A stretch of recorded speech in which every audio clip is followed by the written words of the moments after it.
Class 8 subject science lesson 5 colon petroleum कोयला और petroleum. आइए इसके बारे में और पढ़ें।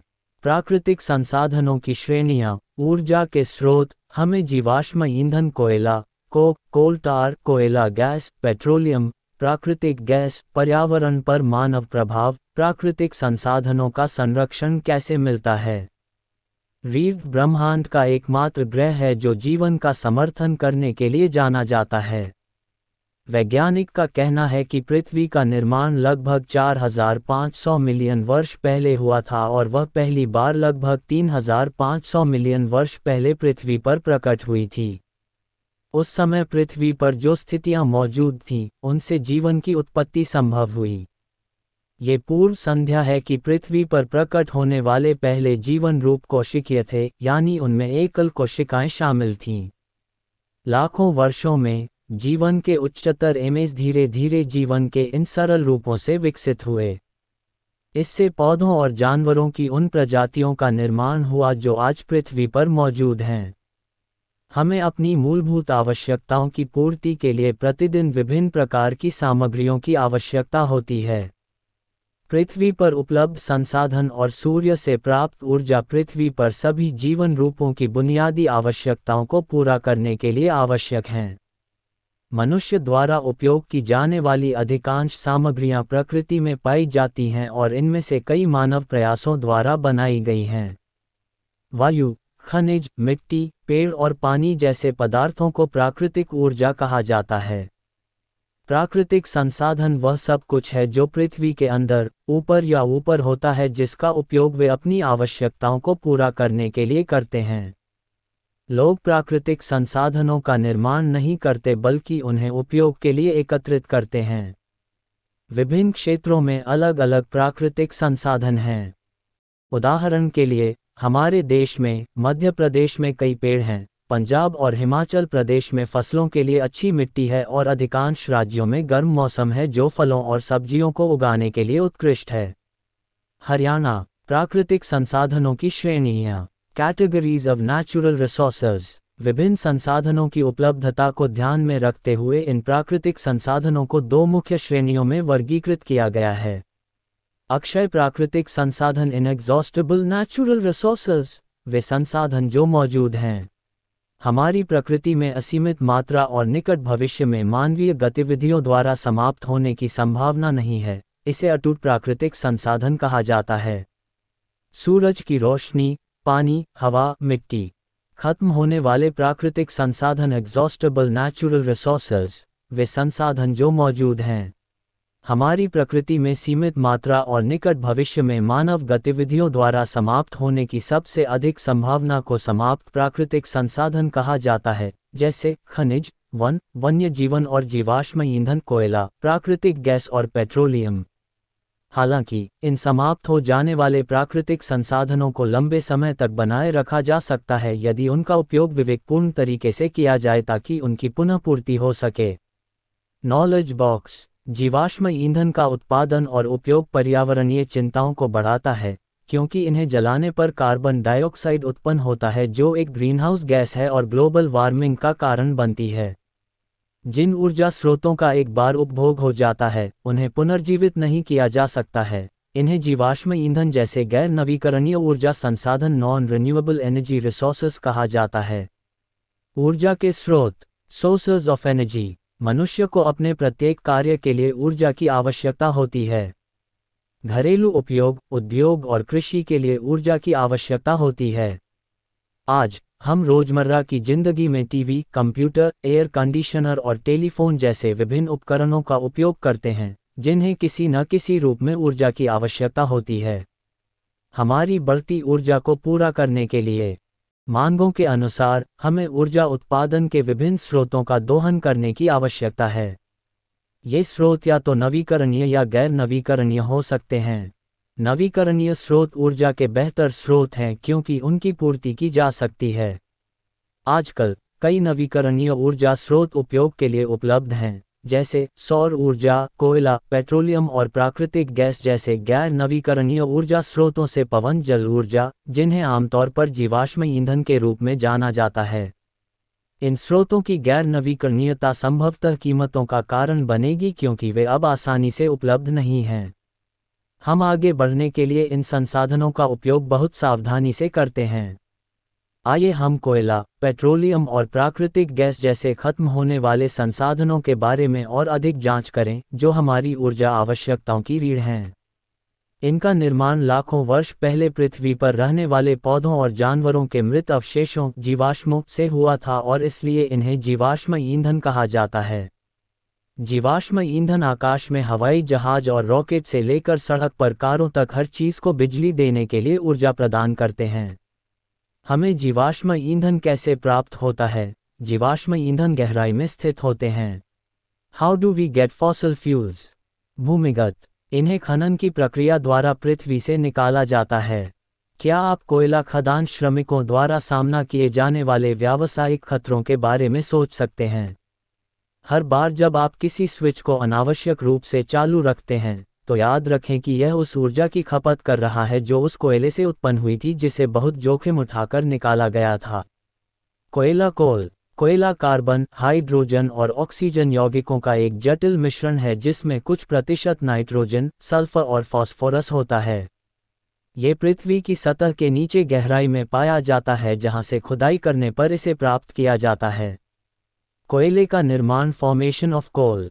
कोयले का निर्माण 300 से 400 मिलियन वर्ष पहले मौजूद पेड़ों, फर्न और अन्य पौधों के मृत अवशेषों से हुआ था। के कुछ क्षेत्रों में पूर्वी संयुक्त राज्य अमेरिका में कोयले का निर्माण पानी से ढके दलदलों से हुआ था। ऐसा माना जाता है कि मृत पौधे चट्टानों से ढके हुए थे। ऐसा माना जाता है कि यह पानी के कारण मिट्टी और चट्टानों के नीचे दब गया। ज्वालामुखी विस्फोट और भूकंप के कारण भी रेत, मिट्टी और पानी से ढकी सतह के नीचे दब गई। कालांतर में ये और भी गहरे होते गए तथा पृथ्वी में उच्च तापमान एवं उच्च दबाव के कारण तथा वायु के अभाव में कोयले में परिवर्तित हो गए। लकड़ी को कोयले में बदलने की रासायनिक प्रक्रिया को कार्बोनिजेट कहा जाता है। वाष्पशील पदार्थ दूर हो गए जबकि मृत और सड़े हुए पौधों के पदार्थ में कार्बन की मात्रा बढ़ गई और मिट्टी बनी हुई है। कार्बोनाइजेशन एक बहुत धीमी प्रक्रिया है और सड़े हुए पौधों को कोयले में बदलने में हजारों साल लग सकते हैं। कोयला मुख्य रूप से कार्बन है क्योंकि पौधों में कार्बन यौगिक होते हैं, लेकिन कोयले की विभिन्न किस्मों में कैंसी सामग्री अलग अलग होती है। कोयला निर्माण के पहले चरण में पीट नामक पदार्थ निकलता है, इसलिए पीट कोयला नहीं है। यह आंशिक रूप से सड़ चुकी पत्तियों, टहनियों और शाखाओं का संचय है। इसमें बड़ी मात्रा में नमी और बहुत कम मात्रा में कार्बन 50-60% होता है। कोयला निर्माण का दूसरा चरण भूरा कोयला है जिसे लिग्नाइट कहा जाता है।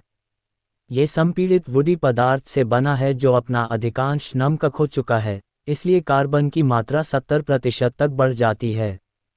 ये पीट से अधिक ठोस है, लेकिन फिर भी इतना नरम है कि टूटकर गिर सकता है। कोयला निर्माण का तीसरा चरण बिटुमिनस कोयला है। ये घने, भंगुर किस्म का कोयला है जो अपनी लगभग सारी नमी और अशुद्धता खो चुका है। इस किस्म में कार्बन की मात्रा 80-85% है और इसलिए यह एक प्रभावी ईंधन है।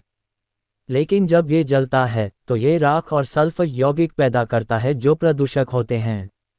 एंथ्रेसाइट कोयले के निर्माण का अंतिम चरण है। इसका निर्माण तब होता है जब बिटुमिनस कोयला लंबे समय तक पृथ्वी में रहता है और अत्यधिक दबाव के अधीन होता है। ये भी कठोर कोयला है और इसमें 90% से अधिक कार्बन होता है। एंथ्रेसाइट बिटुमिनस कोयले की तुलना में बहुत कम धुएं के साथ और अधिक समय तक जलता है। ज्ञान बक्सा नॉलेज बॉक्स। 1. सॉस प्रक्रिया। वे बहुत धीमी गति से होते हैं, इसलिए इस प्रक्रिया के दौरान कई मध्यवर्ती उत्पाद भी बनते हैं। वे पीट 60% carbon, lignite 67% carbon, bituminous 88% carbon और एंथ्रेसाइट 96% कार्बन हैं। चूंकि एंथ्रेसाइट का निर्माण कार्बोनाइजेशन के अंतिम चरण के दौरान होता है, इसलिए इसमें कार्बन की मात्रा अधिक होती है। 2. कोयला मुक्त कार्बन और थोड़ी मात्रा में सल्फर और नाइट्रोजन के साथ कार्बन, ऑक्सीजन और हाइड्रोजन के यौगिकों का एक जटिल मिश्रण है। कोक। कोयले के शुष्क आसवन के बाद बचे ठोस अवशेष को कोक कहा जाता है। ये सख्त, झरझरा और काला होता है। इसमें लगभग 98% कार्बन होता है और इसका उपयोग स्टील के निर्माण और उनके अयस्कों से कई धातुओं को निकालने के लिए किया जाता है। जब भाप को लाल गर्म कोक के ऊपर प्रवाहित किया जाता है तो ये जल गैस उत्पन्न करती है जो एक ट्यूल गैस है। ये कार्बन मोनोऑक्साइड और हाइड्रोजन का मिश्रण है। सी कोक जोड़ H2O स्टीम को जोड़ H वाटर गैस। जब हवा को लाल गर्म कोक के ऊपर से गुजारा जाता है तो उत्पादक गैस बनती है जो कार्बन मोनोऑक्साइड और नाइट्रोजन का मिश्रण है। 2C कोक जोड़ O जोड़ 4N2A 2CO जोड़ 4N2 प्रोड्यूसर्स गैस। कोयला टार यह एक अप्रिय गंध वाला गाढ़ा काला तरल है। ये लगभग 200 पदार्थों का मिश्रण है जिसका उपयोग रंगों, दवाओं, इत्र, विस्फोटक, पेंट आदि के निर्माण में किया जाता है। कोयला तार से प्राप्त पिच का उपयोग सड़कों के निर्माण के लिए किया जाता है, लेकिन आजकल कोल तार एक पेट्रोलियम उत्पाद का उपयोग बनाने के लिए किया जाता है। सड़कें। कोयला गैस कोल गैस कोयले के प्रसंस्करण के दौरान उत्पन्न होने वाली गैस कोयला गैस है, थियोन मोनोऑक्साइड और हाइड्रोजन। ये बहुत अच्छे ईंधन के पास स्थित है और सह प्रसंस्करण संयंत्रों के पास स्थित कई औद्योगिक इकाइयों में इसका उपयोग किया जाता है। पेट्रोलियम या कच्चा तेल भूमिगत चट्टानों में पाया जाता है, इसीलिए इसे पेट्रोलियम कहा जाता है। पेट्रा का अर्थ है चट्टान और ओलियम का अर्थ है तेल के कई हाइड्रोकार्बन का मिश्रण है जिसके अणुओं में कार्बन परमाणुओं की संख्या 1 से लेकर 100 से अधिक तक होती है। पेट्रोलियम में विभिन्न घटकों को अलग कर ईंधन के रूप में उपयोग किया जाता है।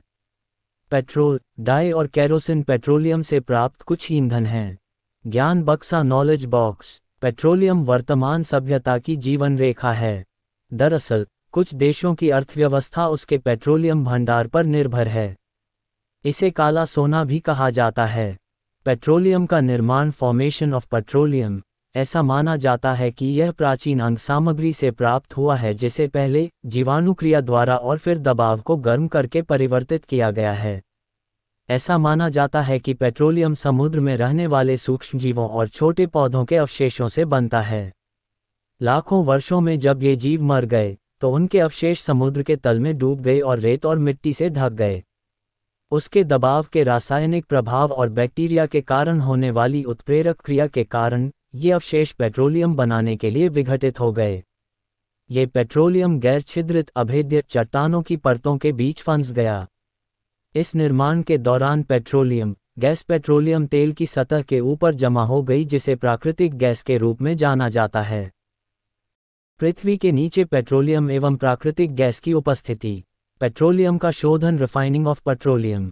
तेल के कुओं से निकाला गया पेट्रोलियम कच्चा तेल है।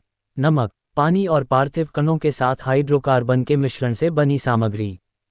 चूंकि इस कच्चे तेल का उपयोग इस तरह नहीं किया जा सकता है, इसलिए अधिक उपयोगी घटक प्राप्त करने के लिए इसे शुद्ध या परिष्कृत करना पड़ता है। कच्चे पेट्रोलियम को अधिक उपयोगी घटकों में अलग करने की प्रक्रिया को शोधन कहा जाता है। ये प्रक्रिया पेट्रोलियम में की जाती है। रिफाइनरी में उपयोग की जाने वाली विधि को आंशिक आसवन कहा जाता है। यह इस तथ्य पर आधारित है कि पेट्रोलियम के विभिन्न घटकों के क्वथनांक अलग अलग होते हैं। जब ये घटक अपने क्वथनांक तक पहुंच जाते हैं तो भिन्नात्मक आसवन टॉवर में अलग हो जाते हैं। अधिकतम क्वथनांक वाला घटक नीचे है जबकि न्यूनतम क्वथनांक वाला घटक शीर्ष पर है। पेट्रोलियम के विभिन्न घटक और उनके उपयोग इस तालिका में दिए गए हैं। पेट्रोलियम का उपयोग। Uses of petroleum. जैसा कि आप देख सकते हैं, पेट्रोलियम उत्पादों का उपयोग मुख्य रूप से ईंधन के रूप में किया जाता है। इसके अलावा पेट्रोलियम से प्राप्त कुछ रसायनों का उपयोग दवाएं, मलहम और सौंदर्य प्रसाधन बनाने में किया जाता है। इसके अलावा पेट्रोलियम अंशों के आंशिक आसवन से ऐसे रसायन निकलते हैं जिनका उपयोग plastic, synthetic rubber, synthetic fibre और विस्फोटक जैसी सामग्रियों के निर्माण के लिए किया जाता है। प्राकृतिक गैस। Natural gas. पेट्रोलियम और कोयले की तुलना में यह एक गैसीय बहुमुखी, प्रचुर और अपेक्षाकृत स्वच्छ जीवाश्म ईंधन है। यह आमतौर पर तेल के कुओं में कच्चे पेट्रोलियम के साथ पाया जाता है। ऐसा कहा जाता है कि प्राकृतिक गैसों का निर्माण अवायवीय बैक्टीरिया की क्रिया द्वारा पेट्रोलियम और कोयले के भंडार के अपघटन से हुआ था जो ऑक्सीजन की अनुपस्थिति में कार्य करते हैं। बड़ी मात्रा में गर्मी मुक्त करने के लिए प्राकृतिक गैस हवा की उपस्थिति में आसानी से जलती है। ये प्राकृतिक गैस को घरेलू और औद्योगिक उपयोग के लिए एक उत्कृष्ट ईंधन बनाता है। ये बिना किसी धुएं के जलता है और अपने पीछे कोई राख नहीं छोड़ता। प्राकृतिक गैस में भंडारण या परिवहन की कोई समस्या नहीं है क्योंकि उन्हें इसके माध्यम से वितरित किया जा सकता है। पाइपों का नेटवर्क और सीधे जलाने के लिए उपयोग किया जा सकता है। स्रोत से पाइप द्वारा घरों, कारखानों और उद्योगों तक जाने वाली प्राकृतिक गैस को पाइप प्राकृतिक गैस पीएनजी कहा जाता है। भारत में पीएनजी वर्तमान में दिल्ली, मुंबई, वडोदरा आदि शहरों में आपूर्ति की जा रही है। नेटवर्क धीरे धीरे बढ़ रहा है। प्राकृतिक गैस कई रसायनों और उर्वरकों के निर्माण के लिए कच्चे माल के रूप में कार्य करती है। सीएनजी संपीड़ित प्राकृतिक गैस बनाने के लिए प्राकृतिक गैस को उच्च दबाव में संपीड़ित किया जाता है, जिसका उपयोग पेट्रोल या डीजल के बजाय एक आदर्श ऑटोमोबाइल ईंधन के रूप में किया जाता है। सीएनजी को एक आदर्श ईंधन क्या बनाता है? यह अन्य ईंधनों की तुलना में अधिक स्वच्छ, कम प्रदूषण फैलाने वाला और सुरक्षित ईंधन है और इसका सीधे उपयोग किया जा सकता है। भारत में प्राकृतिक गैस के कुएं त्रिपुरा, जैसलमेर, मुंबई के अपतटीय क्षेत्रों और कृष्णा गोदावरी डेल्टा में पाए गए हैं। प्राकृतिक गैस का निर्माण फॉर्मेशन ऑफ नेचुरल गैस। प्राकृतिक गैस का निर्माण भी लगभग इसी प्रकार हुआ। 25 कोयला अर्थात वनस्पति पदार्थ के अपघटन से जो लाखों वर्ष पूर्व समुद्र तल के बहुत नीचे दब गया था। यह अपघटन प्रक्रिया ऑक्सीजन की अनुपस्थिति में अवायवीय जीवाणुओं द्वारा संपन्न की गई। प्राकृतिक गैस की संरचना कॉम्पोजिशन ऑफ नेचुरल गैस, इसमें मुख्य रूप से मीथेन CH4 होती है, ईथेन कोष्टक C2H6 और प्रोपेन Hg के अंश के साथ। प्राकृतिक गैस का उपयोग यूसेज ऑफ नेचुरल गैस। प्राकृतिक गैस का उपयोग सीधे गर्मी प्रदान करने के लिए किया जा सकता है। गैस का निम्नलिखित उपयोग किया जाता है। 1. घरों और उद्योग में ईंधन के रूप में। 2. उर्वरक उद्योग में आवश्यक हाइड्रोजन के निर्माण के लिए। 3. रबर उद्योग में आवश्यक कार्बन के निर्माण के लिए। ज्ञान बक्सा नॉलेज बॉक्स एक अदीप्त ज्वाला नीले रंग की होती है और ऑक्सीजन की पहुंच में हाइड्रोकार्बन के पूर्ण दहन के परिणामस्वरूप बनती है। इस प्रकार की लौ कोई अवशेष नहीं छोड़ती, गर्मी पैदा करती है लेकिन बहुत कम रोशनी होती है। लगभग 2500 साल पहले चीनियों ने माना कि प्राकृतिक गैस को काम में लाया जा सकता है। चीनी लोग उथले कुओं से गैस पाइप द्वारा निकालते थे और नमक के लिए समुद्र के पानी को वाष्पित करने के लिए इसे बड़े बर्तनों के नीचे जलाते थे। पर्यावरण पर मानव का प्रभाव human influences on the environment. हम अपनी सभी जरूरतों के लिए प्रकृति और उसके संसाधनों पर निर्भर हैं। इसलिए हम संसाधनों पर निर्भर नहीं हैं क्योंकि उन्हें साल भर की काट से हटाने से पर्यावरण में गड़बड़ी और बर्बादी होती है। पौधों और जानवरों को जीवाश्म ईंधन में बदलने में लाखों वर्ष लगते हैं। जब इन ईंधनों का उपयोग किया जाता है तो इन्हें आसानी से बदला नहीं जा सकता। इनका लापरवाही से उपयोग करने से न केवल प्रदूषण फैलेगा बल्कि भंडार भी तेजी से घटेगा। ऊर्जा के वैकल्पिक स्रोतों के बारे में सोचें जो अक्षय हैं ताकि कोयला, तेल और प्राकृतिक गैस जैसे जीवाश्म ईंधन की मांग को कम किया जा सके। जीवाश्म ईंधन जलाने का मतलब कार्बन डाइऑक्साइड जैसे प्रदूषकों का कम उत्सर्जन भी है जो ग्लोबल वार्मिंग में प्राथमिक योगदान करता है। जीवाश्म ईंधन जलाने से होने वाला प्रदूषण pollution causes by burning fossil fuel. जीवाश्म ईंधन जलाने से जैसे तेल, ऑटोमोबाइल में कार्बन डाइऑक्साइड और कार्बन मोनोऑक्साइड जैसे जहरीले रसायन हवा में छोड़े जाते हैं जो प्रदूषक के रूप में कार्य करते हैं। अन्य गैसें सल्फर डाइऑक्साइड और नाइट्रोजन ऑक्साइड कारखानों से निकलती हैं। आइए इन प्रदूषकों के हानिकारक प्रभावों को देखें। कार्बन मोनोऑक्साइड जहरीली गैस है और हमारे स्वास्थ्य के लिए हानिकारक है। वायुमंडल में उत्सर्जित कार्बन डाइऑक्साइड पृथ्वी तक पहुंचने वाली गर्मी को रोक लेती है। इसे वे ग्रीनहाउस प्रभाव के रूप में जाना जाता है। अत्यधिक कार्बन डाइऑक्साइड उत्सर्जन के परिणामस्वरूप वांछित से अधिक गर्मी फंसेगी जिससे ग्लोबल वार्मिंग होगी। इससे ध्रुवीय बर्फ पिघल गई जिससे पृथ्वी के तटीय क्षेत्रों में बाढ़ आ गई। सल्फ डाइऑक्साइड और नाइट्रोजन ऑक्साइड वायुमंडल में जल वाष्प के साथ मिलकर दो हानिकारक एसिड सल्फ्यूरिक एसिड और नाइट्रिक एसिड का उत्पादन कर सकते हैं। ये रसायन अम्लीय वर्षा का हिस्सा हैं। अम्लीय वर्षा पेड़ों और वन्य जीवन को नष्ट कर सकती है। ये झीलों को भी जहरीला बना सकता है और जल जीवों को भी नष्ट कर सकता है। प्राकृतिक संसाधनों का संरक्षण। पृथ्वी में कई प्राकृतिक संसाधन हैं, जैसे पानी, हवा, मिट्टी, खनिज, पेड़ और अन्य पौधे, पेट्रोलियम, तेल और प्राकृतिक गैस। लोग निर्भर हैं जीने के लिए ये संसाधन। स्वच्छ जल, वायु और भोजन के बिना जीवन असंभव होगा। पेट्रोलियम और प्राकृतिक गैस के बिना आधुनिक जीवन बहुत कठिन होगा। ये सुनिश्चित करने के लिए कि ये संसाधन समाप्त न हो, इनका संरक्षण किया जाना चाहिए। संभवतः संरक्षित किए जाने वाले सबसे महत्वपूर्ण संसाधन ऊर्जा के विभिन्न स्रोत हैं। उदाहरण के लिए, पृथ्वी में तेल की एक निश्चित मात्रा ही है। एक बार थकावट फिर नहीं रहेगी। जबकि वैज्ञानिक ऊर्जा के अन्य प्रकार के वैकल्पिक स्रोतों की खोज करने का प्रयास कर रहे हैं। अब ऐसी गाड़ियां बनाई जा रही हैं जिनमें पेट्रोल का अधिक उपयोग नहीं होता। प्रौद्योगिकी के विकास के साथ नई कारें भी हवा को उतना प्रदूषित नहीं करती हैं। इससे वायु संरक्षित रहती है। नदियों और अन्य जल निकायों के प्रदूषण को नियंत्रित करने के लिए भी कानून बनाए गए हैं। इससे न केवल पानी का संरक्षण होता है, बल्कि पानी में रहने वाले पौधे और पशु जीवन का भी संरक्षण होता है। इन सभी प्रयासों से स्वच्छ पर्यावरण बनेगा, ग्लोबल वार्मिंग का खतरा कम होगा और आने वाली पीढ़ियों के लिए संसाधनों की उपलब्धता होगी। हमारे देश में PCRA petroleum conservation research association लोगों को ईंधन बचाने की सलाह देता है।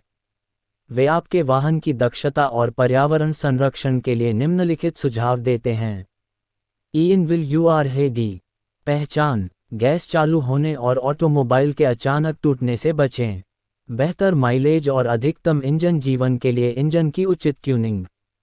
ट्रैफिक लाइट पर इंजन बंद करने से आपको लंबे समय तक इंतजार करना पड़ता है। बेहतर माइलेज और कम प्रदूषण के लिए स्थिर गति से गाड़ी चलाना। सही टायर दबाव सुनिश्चित करना ताकि वाहन कुशलतापूर्वक चले। तारांकन, जहां भी संभव हो सार्वजनिक परिवहन का उपयोग करें या रोजमर्रा की यात्रा के लिए कारपूल बनाएं। प्राकृतिक संसाधनों के विवेकपूर्ण उपयोग के लिए हम निम्नलिखित युक्तियां भी आजमा सकते हैं। उपहारों की अनावश्यक पैकेजिंग से बचें। वाहक बैग का पुनः उपयोग करें। नाली या शौचालय में कोई भी रसायन प्रयुक्त तेल न डालें। किसी भी अपशिष्ट को न जलाएं, विशेषकर प्लास्टिक को, क्योंकि वे जहरीले धुएं और गैसों का उत्पादन करते हैं। तारांकन, जहां सुरक्षित हो वहां पैदल चलें या साइकिल चलाएं, क्योंकि पैदल चलना मुफ्त है और साइकिल चलाना आपको फिट रहने में मदद करेगा। अपने जीवन में 4R सिद्धांत का पालन करने का प्रयास करें। कम करें, दोबारा उपयोग करें, रिसाइक्लिंग करें और पुनर्प्राप्त करें।